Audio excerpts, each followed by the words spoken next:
Today we're going to talk about factoring completely. So when we start factoring these polynomials, we want to make sure that we are factoring as much as we can to get down as far as we can without going too far. So we've been so far factoring with polynomials with 3 terms. So what we want to talk about today is how do we factor a polynomial with 4 terms. So what we're going to do is group the terms into pairs, and then we're going to factor the GCFs out of each pair and look for a common binomial. This is called factor by grouping. Once we have the common binomial factor, we're going to create a second binomial from the greatest common factors that we pulled out. So we'll kind of show you what that looks like. So in this first example, this is actually called a cubic function. We actually have a 4-term polynomial. So there isn't a greatest common factor between all of those terms because the 6 at the very end doesn't have any x's. So here's what we're going to do. We're going to basically group these 2 terms together and then the second 2 terms together. So when I focus on the first 2 terms, if I just look at the x cubed and the 3x squared, I see that both of those terms have an x squared. When I take that out, I would then get x plus 3 in my parentheses. Then I go to the second one, and in this one I only have 2's in common, so I'm going to take a 2 out. But when I do my binomial on the inside, I also get an x plus 3. This is what we are looking for. If we have a common binomial, we are then going to take the x plus 3's, and then we're going to take the x squared and the 2, the numbers that are in front of those 2, and create the second binomial. Then I also want to look, I have an x squared plus 2. Can I factor that any further? There's no greatest common factor. I can't do x squared minus plus 2. It's not difference of 2 squares. So I do still want to do a quick check here. If I do my FOIL, I would get x cubed, that's what we want in the front, plus 3x squared with the last 2 terms, plus 2x plus 6. Using my FOIL method, that's what we started with, so this would tell me that is now factored by grouping. The second one. This one's a little bit more difficult, I think, to see. What I would probably suggest that we do is we kind of get these in standard form first. Nope, it's not plus 7 at the end. It's a minus 7. So at this point, when I do my groupings and I focus on my greatest common factor, I'm going to get x squared is x minus 1. On the second one, I'm going to take out 7's and get x minus 1's. And again, we're looking for this, x minus 1 and x minus 1. If we don't get a common binomial, we can't do this. So we get x squared plus 7 times the x minus 1 common binomial. And those would go back together. On the last one, this one sometimes we run into trouble with because we get confused on what this looks like. So again, if I look at my groupings, my first one, if I take out x's, I will have x plus 1. On the second one, if I take out y's, I get 1 plus x.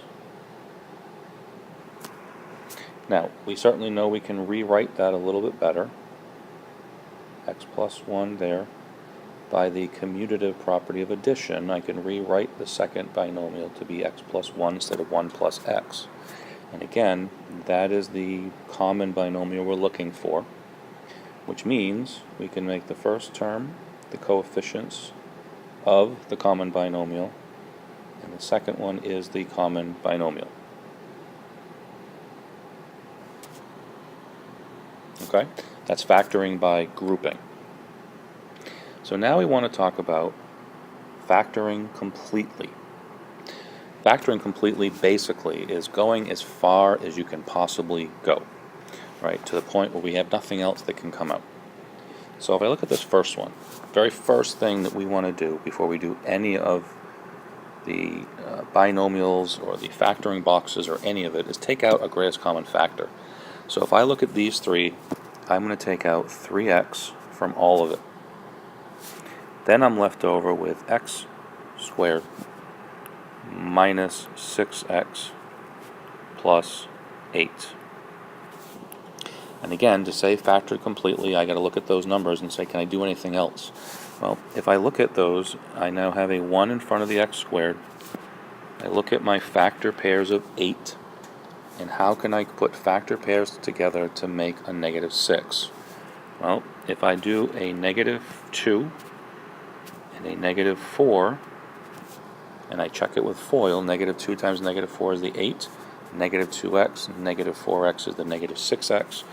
This is now factored completely because I just have single x's and I can't go any further than that.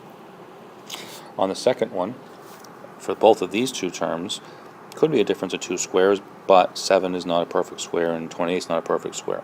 So I'm going to take out 7x squared. They both have 7's in them and they both have x squareds in them. That's going to leave me with x squared minus 4. So sometimes we're going to stop there and say there's nothing else I can do. We need to recognize, though, this is the difference of 2 squares. So I've got to go a little bit further. X plus 2, x minus 2. At this point, that first term, x squares, there's nothing else I can really do there, so I'm just going to say that that is factored completely. On this last one, we see a term in the front with a 1, so I'm just going to focus on factor pairs that make a negative 2 that add together to make a 4. So if I do my pairs, I'm going to get negative 1 and 2, and 1 and negative 2. But when I then do my sum, I'm going to get 1 and negative 1. I don't get 4. There's actually no way that I can get to 4. So far, we don't have a way to solve this.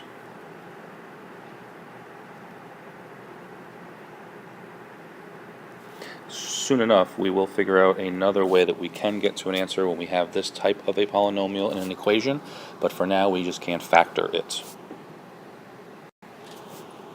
So now we want to look at solving an equation by factoring completely.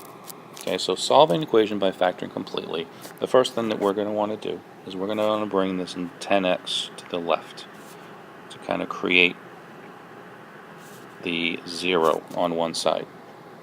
So when I do the subtraction, I get 0 on the right. The x's can't go with any of those, so I don't want to force any of that. I get 2x cubed plus 8x squared minus 10x. So then I want to come and look at what I get for greatest common factors. That's the first thing we want to take out. Well, I see 2x in all three terms. When I take 2x out, I'm left over with x squared. I have a 4x and minus 5. And all of that still equals 0. So again, I'm not done yet. I want to see if I can factor that x squared minus 4x minus 5. When I look at the negative 5, there's really only a couple of pairs I can even think about. I have x's in the front, and I have negatives because it's a negative 5 and a positive. So I'm going to go with negative 5 and a plus 1. Okay, I can't factor any of those any further, but I do want you to notice here, because we have a variable out in the front with the 2x, there are actually 3 expressions that we need to pull out and use on this one for our solutions. This is a cubic function because it's got the x cubes, and we have 3 potential answers here, so we can't just ignore the 2x on the front. And again, I'm going to do all the simple solving steps once I do that. So one of the answers is going to be a 0. Then when I add 5 to both sides, x equals 5 is another solution. And when I subtract 1, my third solution is negative 1. So x equals 0, 5, negative 1. Okay, 3 solutions for this one, and it's important that we notice all 3.